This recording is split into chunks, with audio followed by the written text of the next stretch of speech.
Hello there. I'm Liana, a full-time comic artist and writer. You might have seen my work on things like TKO Tales of Terror or Star Wars Adventures.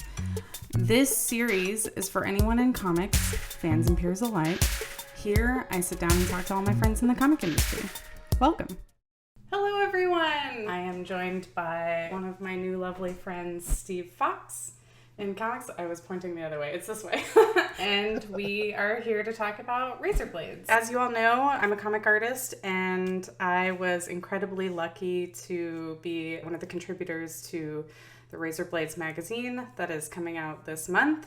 And I will let Steve kind of take away a little pitch about Razorblades. Well, thank you for having me. My name is Steve Foxe. I am the editor and co-creator of Razorblades, the Horror Magazine, which is a horror anthology that I co-founded with James Tynan IV, who's currently the writer of Some Things Killing the Children, The Nice House on the Lake, other books with long titles. And we are putting out our fifth and final issue for now, next week, actually. I think I can officially say next week at this point. That is wild. Number one, us existing in the digital space for so long and this magazine mostly being digital, I can only imagine what goes into obviously printing each issue. So this is really exciting. The digital thing is one of the funniest learning experiences about Razorblades. So the very short version of the Razorblades origin is that last spring 2020, James and I were working on Department of Truth. I'm the editor for his Image series with Martin Simmons and Aditya Bidikar. And when the pandemic ratcheted up, there was a period of time where comics stopped shipping. Most comics stopped shipping. And that was when we ended up launching Razorblades, because we saw a lot of our friends and peers who were suddenly being told, pencils down on the books they were working on. We didn't know how long it was going to last. And we thought we had a moment to seize there where we could get some really talented folks who we admire and know personally or know from afar to do a horror series, to do a horror anthology, and get it out there while things were slowed down. And we ended up releasing the first book right as things sped back up. And the earliest version of Razorblades, James and I really did see it as a digital project. And he decided pretty last minute that he wanted to print a limited run of the first issue just to have an object. And I'm a fully digital reader. I don't buy any print books, and I haven't for years. So to me, that was not really a factor. But as soon as we put the print version on sale, we saw that the readership really wanted print. There is something about comics that people have just not let go. People in mass have not let go of the idea of a physical artifact. I'm definitely still print. Yeah, so we had to really adapt on the fly to be able to print at a volume to meet the readership. And the first issue we shipped out of James's apartment. It was me, him, Vita came over to help. So it was really kind of a ragtag affair getting that first one out. And we had to figure out how to scale up for 2 through 4. So you essentially overnight went from zero to being a publisher. How do you feel in terms of where you were at then versus now wrapping up issue 5? Well, it's funny because James and I, we're certainly at different points in our career. I've done a lot of stuff in the kids world and on the editorial side. James is obviously, one of the biggest writers working today. But even with our different journeys through comics, neither of us had self-published anything. I had been involved in some Kickstarters, but only in the most tangential way. I turned over my script and someone else handled all the actual funding part. So when we started Razorblades, neither one of us had checked off that box, and I think we were both eager to try. Even someone in James's position of, writing Batman and writing such a huge Image series and all this other stuff, he still wanted to try going it on his own for a project. I think we definitely bit off more than we could chew at the beginning. And I like to say we Beyoncé'd the first issue because we did not announce anything until it was done. If you remember the first issue, we announced when it went on sale. And so we sold out of our modest print run right away, and the digital version. I remember I could only get digital by the time I saw it. Because we printed 500 of the first issue to start, and we didn't know if we would sell through those at all, which, maybe looking back is a little naive because, James is certainly riding high right now, but we sold through those in 45 minutes. So going from that to figuring out like a distribution partner, setting up a subscription situation. Starting with issue 2, we had a subscription, so we knew for 2 through 5 like a set amount of readers. And we also beefed up our retailer outreach. So we sell directly to retailers, and that's been great to get to meet retailers that way and get to coordinate with them directly. So it has evolved quite a bit. And also on the creative side, you know, the first issue is mostly people that James and I know personally. Not necessarily like close friends, but people that we had some connection to.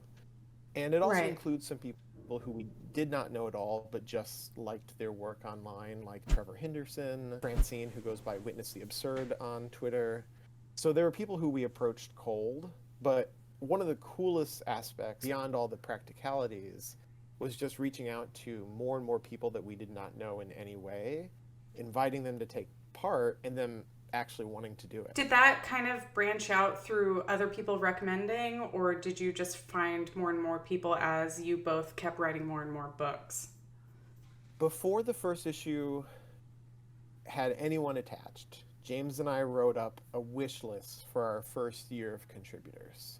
And at that point, I think we thought each issue might be 64 pages, and instead every issue has been at least 72. So if you work with James, one thing you learn quickly is that like things tend to grow outward and get bigger and grander as you go. So we started out with our wish list of who we really wanted involved. And then from there was kind of a natural like, oh, in this past year, I've gotten to know you better. Or, you know, I've gotten to work with so-and-so, or I've gotten to work with so-and-so, Yeah. or this person has put out a book that we really admire. Very few people came to us that we didn't have our eye on in some way, but there were some fun, happy accidents. Like, I've really liked Rich Dueck's work. I don't know if I'm pronouncing his last Yes. name right. I never pronounce Yeah. anyone's last name I love right. Rich. Apologies.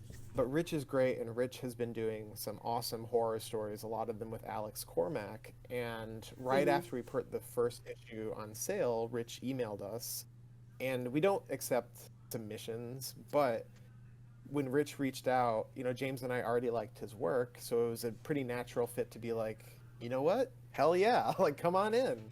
And so Rich That's and Alex awesome. ended up doing a short for issue 4, I'm pretty sure. 3 or 4. How has your experience been being an editor, and you've written a couple shorts, right? I have written a couple. You know, it's great because James and I can assign ourselves spots in the magazine.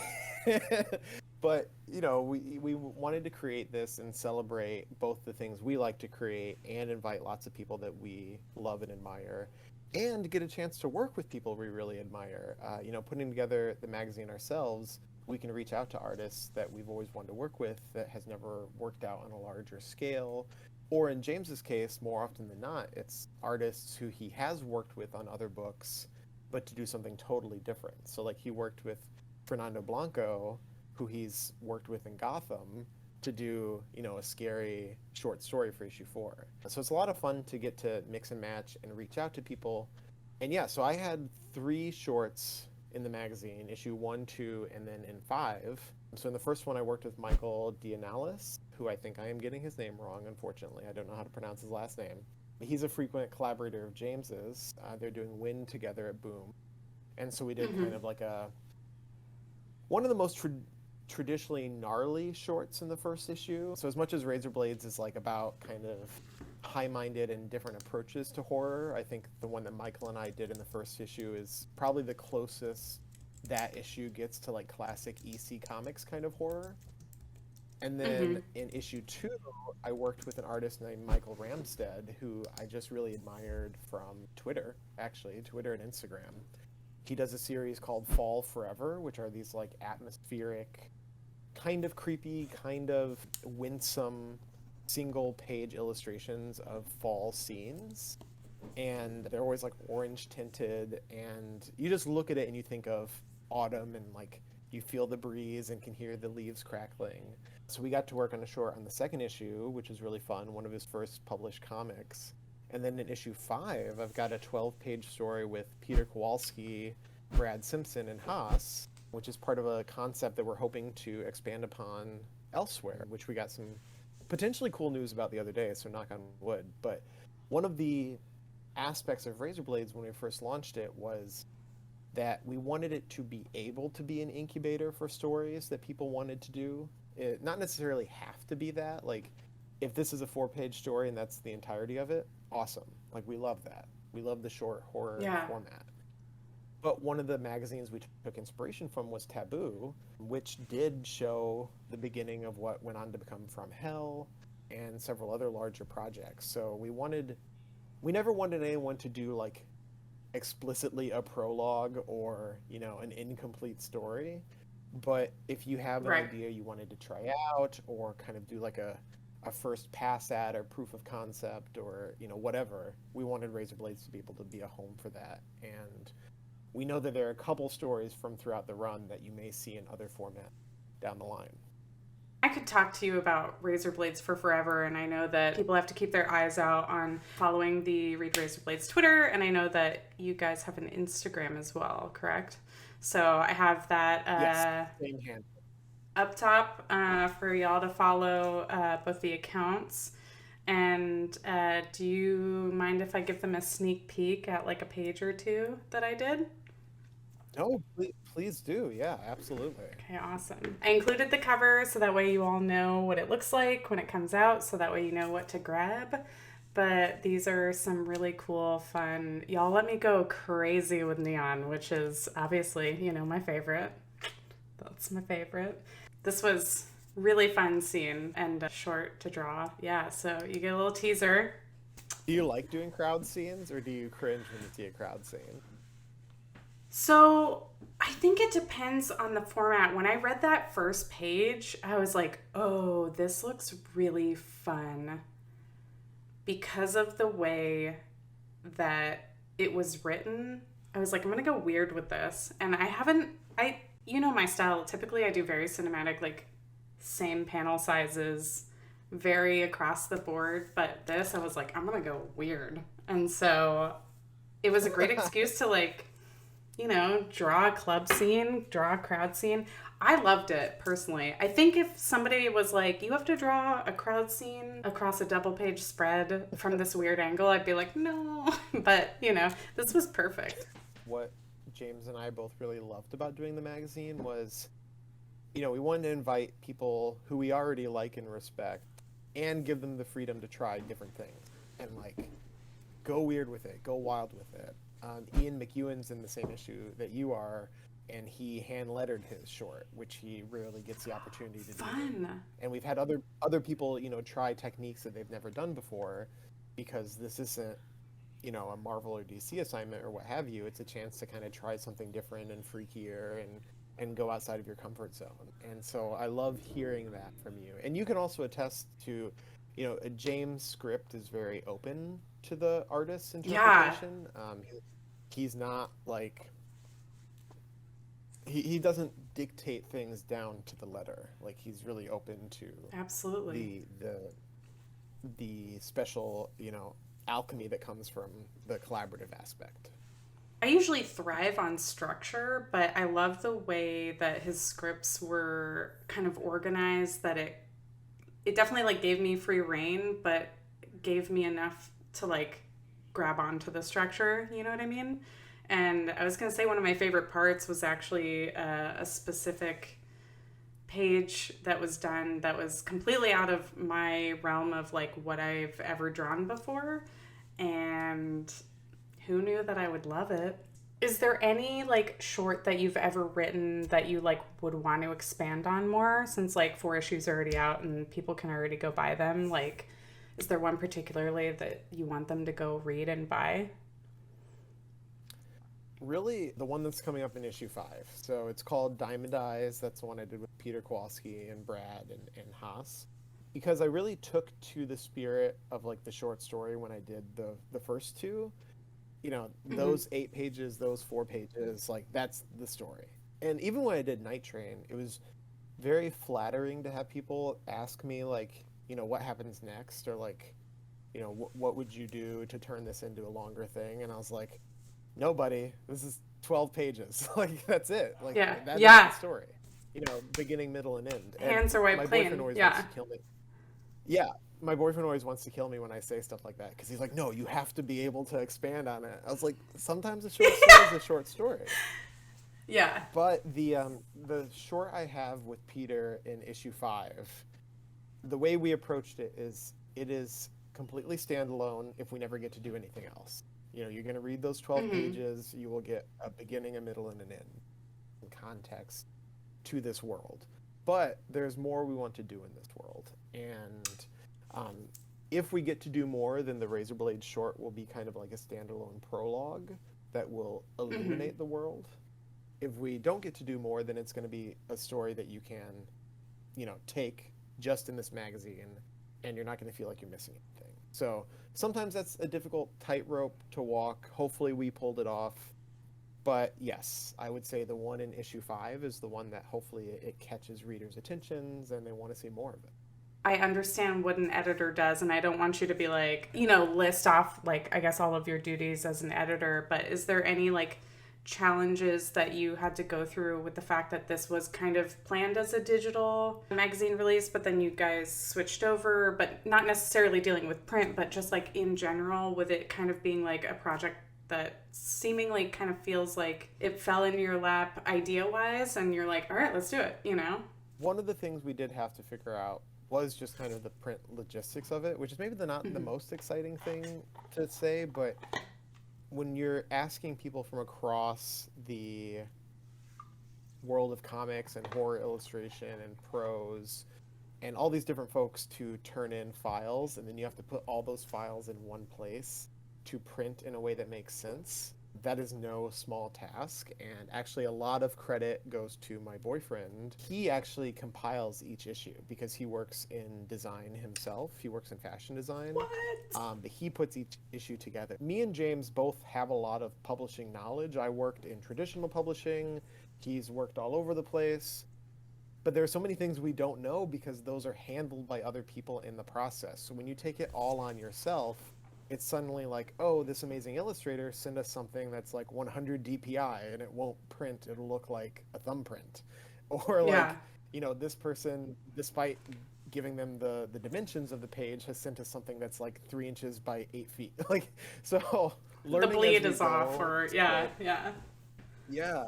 So Junie was just like a massive godsend to smooth over a lot of those edges. One of the things James and I really loved about the magazine is that we were the first print publication for a lot of artists who are known online for their horror work. So they post horror work on Twitter and Instagram and on other sites.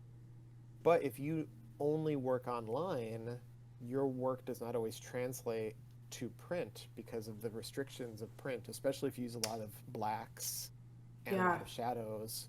So that even that was a learning process. The first cover we did with Trevor Henderson, who's extremely well known online for stuff like Siren Head, was quite dark the first time we tried it, and we had to adjust as we go. So it's maybe not the most exciting answer, but it's a useful one to know if you're interested in self-publishing or anything like that, is that there are so many technical aspects that you don't think about compared to if you're just putting something online where you can say, yeah, send me the files, I'm putting together into, I Yeah. could do that if it was online only. It would take me a long time, but I could do it.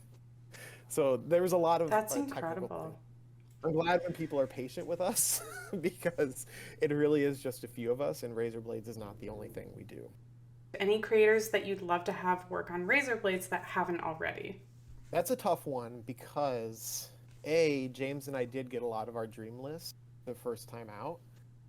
B, it'll be a while before you see like a volume 2 of Razorblades, and we don't know what that's going to look like. I'll be perfectly honest. Hmm. It probably won't look like the way volume 1 did, but we're going to take our time to figure out how and when we want to do a volume 2. So I don't want to say anyone that could get spoiled or who we might actually get. But I will say, as far as personal wish lists, I would love to have Junji Ito. It seems like such a pie in the Oh my sky. god. Yeah. But does it? Comics is But pretty small. I've learned to, yeah, I mean, I've learned to never say never. And we got Hmm. an illustration from Shintaro Kago in issue 5, which was like just it blew my mind and James's mind. And we also got a really awesome interview with Go Tanabe in issue 2, the American press doesn't get a lot of opportunities to talk to or work with manga artists. So both of those things felt like really cool achievements for me and James. So I would love to get anything from Junji Ito. We'll see if we can make it happen. And then I have a wish list of prose people that I'd really like to work with. I love horror prose. For issue 3, we got Adam Caesar, who wrote Clown in a Cornfield. I invited him to do a short story, and that was really awesome to work on. And in issue 5, we have a short story from Alyssa Wong, who is now well known for her comic work, but who I first knew of because of her horror shorts. Daniel Kraus did a short for us. He did the autumnal, but I knew him from his horror novels. So I would like to bring more prose people into the fold, especially Stephen Graham Jones, who's quite popular now because of The Only Good Indians and My Heart is a Chainsaw. He's on my wish list of people to approach. That's a great list, especially the prose part. It's such a really cool magazine in that it's not just comics. I love the essay stuff as well. So has Razorblades changed your perspective on horror? Yes. I think James and I were on a very similar page with horror when we kicked off Razorblades, and we didn't want to do something that looked to the past too much. We didn't want to do something that looked to tradition too much. We love werewolves and vampires and EC comics and all these things, but the times that the comics world does horror anthologies, they're often in this kind of nostalgic vein of let's do something like creepy, let's do something like eerie. And that's awesome, but we really wanted to do something that was a little more forward thinking. Over the course of these 5 issues, part of my personal adjustment has been to see how different people approach that. So we ended up having stuff that involves werewolves or that involves, more traditional monsters. But the creators brought a different angle to it than I necessarily would have expected or would have commissioned. Some people we work with and they tell us a rough outline and they give us an idea. Other people we ask to do something and they just come back with something and we're happily surprised. So part of my perspective shift has been seeing how other people interpret the brief that we give them of Razorblades, of what's cutting edge, what's forward thinking, what's something that you don't see in horror right now. If that makes sense. Absolutely. Does horror have a better effect flipping through the pages or swiping through them? So I'm going to go ahead and say something controversial yet brave. Yeah, brave. I think swiping. I actually wrote about this. So James and I take turns writing the intro for the magazine.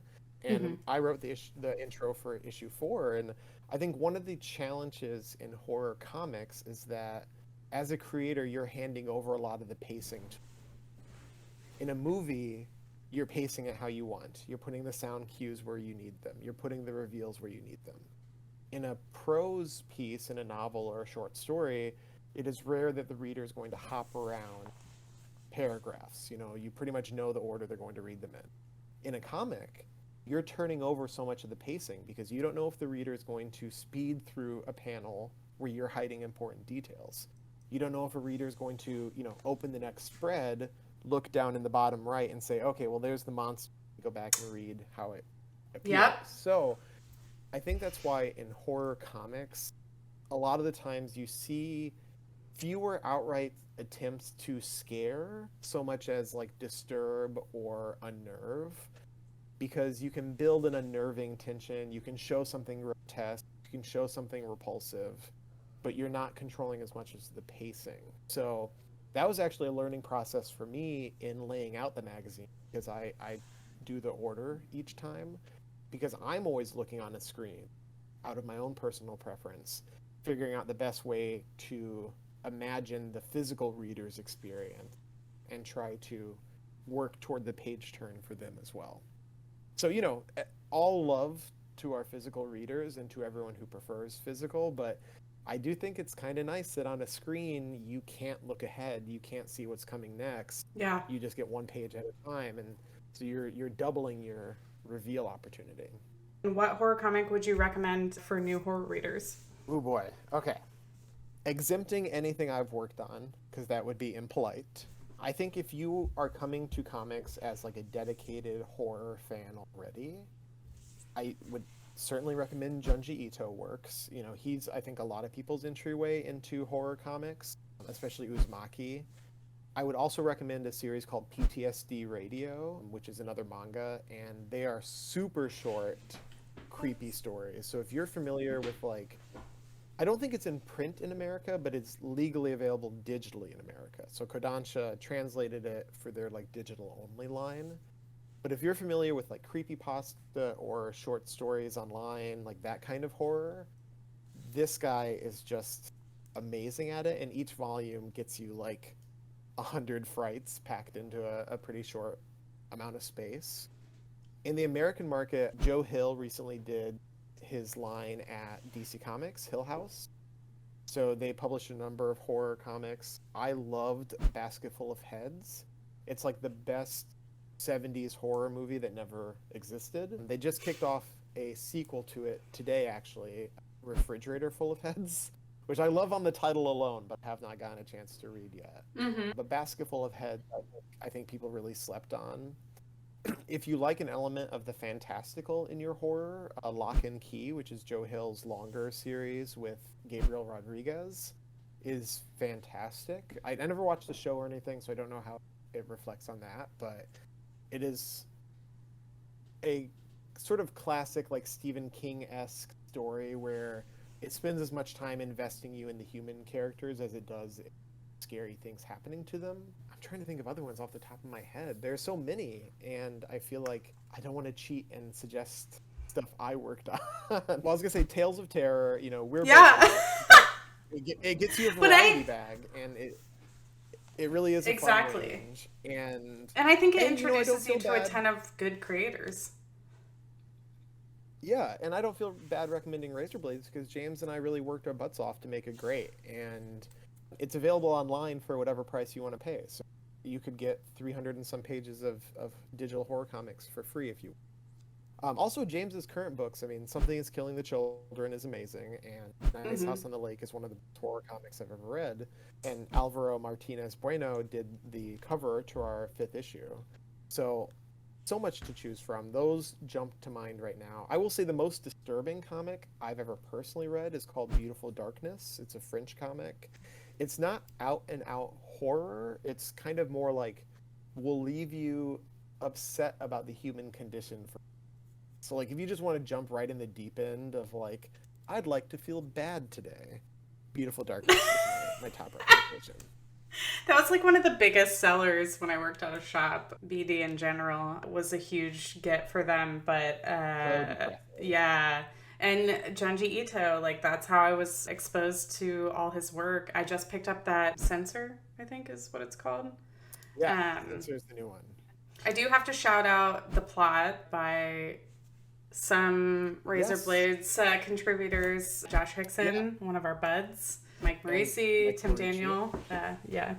Hopefully you all have gained like a new perspective about the magazine and how incredible it is, but also like how you can find, you know, new creators to follow and new books to read from it as well. Do you have anything that you would like to plug?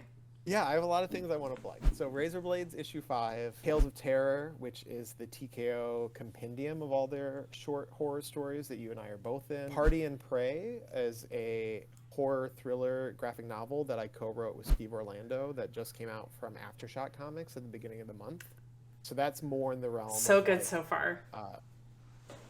Thank you. Yeah, so that's more of like a relentless thriller than a straight up horror. Razorblades contributor Isaac Goodhart and I have a short in heavy metal. And I also have the last issue of True Cult is out now. The finale, it's out, it's done. We actually have a really cool pinup by Gavin Smith, one of my good buds. And we had a great time doing that, so really hope you enjoy it. And Razorblades. So got to draw for James and you and Haas, and it has been such a cool experience. I'm going to show everyone real quick, just a little sneak peek again. Hang out on there. Thank you again for coming on and talking about this. I seriously was like, how do I promote this? I want to talk about it. This will be fun. So I'm so happy that, especially like co-creating this and seeing how much work you put into it is so incredibly inspiring, by the way. But too, like, really cool to see how well you do it with such a, small amount of people that you're really close to, and just see how incredible it turns out with how all the amazing collaborators and stuff like that. So I appreciate you coming on to talk about it. Well, thank you for having me, and thank you for your amazing contribution to the magazine. It's always fun to get to talk about, and I think I said this before we went live on the chat, but one of the consequences of us being so busy actually putting it together is that we don't always do as much to promote it as we could beyond the Twitter and the Instagram. So it's fun to get to talk about it. It is quite the project to bring to fruition, but it's such a fun thing for both of us, and James and I are so proud and in love with the stuff we get to publish in these pages. So everyone, please go check it out. Read razorblades.com, and like I said, the digital issues you can get for whatever price you want. So if you are like me, a dirty, filthy digital reader, you can go nab all 4 existing issues right now and get one very soon. This has been a great time, and I hope everyone has a wonderful week. Yes, thank you everyone, and thank you. See you guys soon.